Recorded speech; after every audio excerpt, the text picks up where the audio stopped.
ದಿನಗಳ ಕುಂಭಮೇಳ ಸಚಿವ ರಾಜನಾಥ್ ಸಿಂಗ್ ಅವರಿಂದ ಚಾಲನೆ.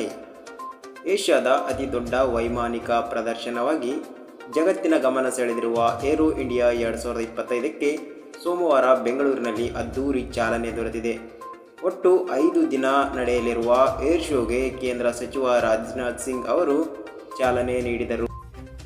ಐಫೋನ್ ರಫ್ತಿನಲ್ಲಿ ಹೊಸ ದಾಖಲೆ. ಭಾರತದಲ್ಲಿ ಆಪಲ್ ಕಂಪನಿಯ ಐಫೋನ್ಗಳ ತಯಾರಿಕೆ ಕಾರ್ಯ ಗಣನೀಯವಾಗಿ ಹೆಚ್ಚಿದೆ. 2024-25ರ ಹಣಕಾಸು ವರ್ಷದ ಮೊದಲ 10 ತಿಂಗಳಲ್ಲೇ 1 ಲಕ್ಷ ಕೋಟಿ ರೂಪಾಯಿ ಮೌಲ್ಯದ ಐಫೋನ್ಗಳನ್ನು ರಫ್ತು ಮಾಡಲಾಗಿದೆ. ಚಿನ್ನದ ಬೆಲೆ ಸಾರ್ವಕಾಲಿಕ ದಾಖಲೆ.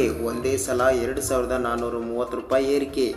10 ಗ್ರಾಂಗೆ ದರ 88,500 ರೂಪಾಯಿಗೆ ತಲುಪಿದೆ.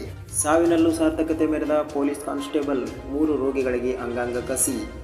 ರಸ್ತೆ ಅಪಘಾತದಲ್ಲಿ ತಲೆಗೆ ಗಂಭೀರ ಸ್ವರೂಪದ ಗಾಯಗೊಂಡು ಮಂಗಳೂರಿನ ಖಾಸಗಿ ಆಸ್ಪತ್ರೆಯಲ್ಲಿ ಮೃತಪಟ್ಟ ಕಂಕನಾಡಿ ನಗರ ಠಾಣೆಯ ಪೊಲೀಸ್ ಕಾನ್ಸ್ಟೇಬಲ್ ಹರೀಶ್ ಜೆಎನ್ ಅವರು ಅಂಗಾಂಗಗಳನ್ನು 3 ರೋಗಿಗಳಿಗೆ ಕಸಿ ಮಾಡಲಾಗಿದ್ದು, ಹರೀಶ್ ಸಾವಿನಲ್ಲೂ ಸಾರ್ಥಕತೆ ಮೆರೆದಿದ್ದಾರೆ. ಇಂದಿನಿಂದ ಹೂಡಿಕೆ ಹಬ್ಬ. ಉದ್ಯಮಿಗಳು ಬಂಡವಾಳ ಸೆಳೆತ, ಉದ್ಯೋಗಾಕಾಂಕ್ಷಿಗಳಿಗೆ ಮಿಡಿತ.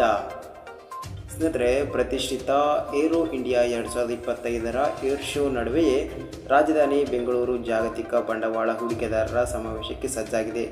ಅರಮನೆ ಮೈದಾನದಲ್ಲಿ ಫೆಬ್ರವರಿ 14ರವರೆಗೆ ನಡೆಯಲಿರುವ ಈ ಸಮಾವೇಶಕ್ಕೆ ರಕ್ಷಣಾ ಸಚಿವ ರಾಜನಾಥ್ ಸಿಂಗ್ ಅವರು ಮಂಗಳವಾರ ಸಂಜೆ ಚಾಲನೆ ನೀಡಿದ್ದಾರೆ. ದೇಶದ ಪ್ರತಿಷ್ಠಿತ ಉದ್ಯಮವಾದ ಬಲ್ದೋಟ ಸಮೂಹವು ಕೊಪ್ಪಳದಲ್ಲಿ ಬೃಹತ್ ಉಕ್ಕು ಉದ್ಯಮ ಸ್ಥಾಪಿಸುವುದಾಗಿ ಘೋಷಿಸುವ ಮೂಲಕ ಸಮಾವೇಶಕ್ಕೆ ಭರ್ಜರಿ ಶ್ರೀಕಾರ ಹಾಕಿದೆ. ತ್ರಿವೇಣಿ ಸಂಗಮದಲ್ಲಿ ದಕ್ಷಿಣ ಕುಂಭಮೇಳ ಶುಭಾರಂಭ. ಜನಸ್ತೋಮದಿಂದ ಕಳೆಗಟ್ಟಿದ ತಿರುಮಕೂಡಲ ನರಸೀಪುರ. ಮೊದಲ ದಿನವೇ ಸಾವಿರಾರು ಭಕ್ತರು ಭಾಗಿ.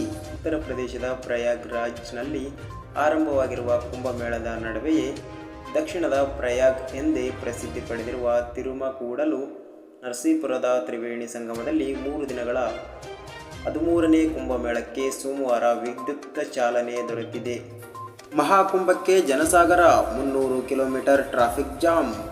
ಪ್ರಯಾಗ್ರಾಜ್ ಸಂಪರ್ಕಿಸುವ ಎಲ್ಲ ರಸ್ತೆಗಳಲ್ಲೂ ಭಾರೀ ದಟ್ಟಣೆ. 48 ಗಂಟೆ ರಸ್ತೆಯಲ್ಲೇ ಸಿಲುಕಿದ ಪ್ರಯಾಣಿಕರು. ಉತ್ತರ ಪ್ರದೇಶದ ಪ್ರಯಾಗ್ರಾಜ್ನಲ್ಲಿ ನಡೆಯುತ್ತಿರುವ ಮಹಾಕುಂಭಕ್ಕೆ ಜನಸಾಗರವೇ ಹರಿದು ಬರುತ್ತಿದ್ದು, ನಗರ ಪ್ರದೇಶದ ಎಲ್ಲ ಮಾರ್ಗಗಳಲ್ಲೂ 106 ಕಿಲೋಮೀಟರ್ವರೆಗೆ ಟ್ರಾಫಿಕ್ ಜಾಮ್ ಉಂಟಾಗಿದೆ. ಜನವರಿ 13ರಂದು ಆರಂಭವಾದ ಮಹಾಕುಂಭಮೇಳದಲ್ಲಿ ಇದುವರೆಗೆ ಸುಮಾರು 43 ಕೋಟಿ ಜನರು ಪಾಲ್ಗೊಂಡಿದ್ದು, ಗಂಗಾ, ಯಮುನಾ, ಸರಸ್ವತಿ ನದಿಗಳ ಸಂಗಮದಲ್ಲಿ ಪುಣ್ಯಸ್ನಾನ ಮಾಡಿದ್ದಾರೆ. ಈ ಮಹಾಕುಂಭಮೇಳವು ಕೊನೆಗೊಳ್ಳಲು ಇನ್ನು ಕೆಲವೇ ದಿನಗಳು ಬಾಕಿ ಇದ್ದರಿಂದ ಈಗೀಗ ಹಲವಾರು ಕಡೆಗಳಿಂದ ಭಕ್ತ ಸಾಗರ.